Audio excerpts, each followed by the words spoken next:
देखिए, अपने पति के हिसाब से जो पत्नियां होती हैं वो भी एडजस्ट होना स्टार्ट कर लेती हैं, अपने आप को एडजस्ट करना स्टार्ट कर लेती हैं। जैसे कि खेसारी जी अब चंदा भाभी को यानी कि अपनी पत्नी को लेकर लंदन गए हैं, इससे पहले बैंकॉक गए थे।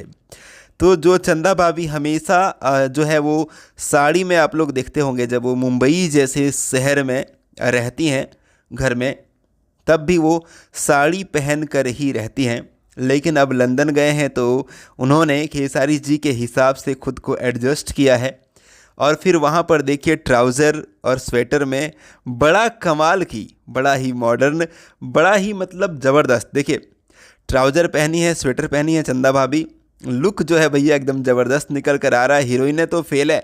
हाँ, और यहाँ पर आप लोग देख सकते हैं कि कमाल की जोड़ी लग रही है खेसारी लाल यादव जी की और चंदा भाभी जी की।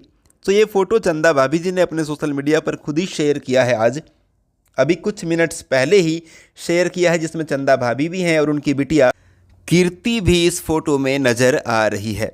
सो फिलहाल अपडेट है, आपको अगर ये फ़ोटो पसंद आया है तो इस वीडियो को लाइक शेयर ज़रूर कीजिएगा। मैं महेश पांडे, आप लोग देख रहे थे बॉलीवुड एंटरटेनमेंट। थैंक यू, धन्यवाद, bye bye, love you all.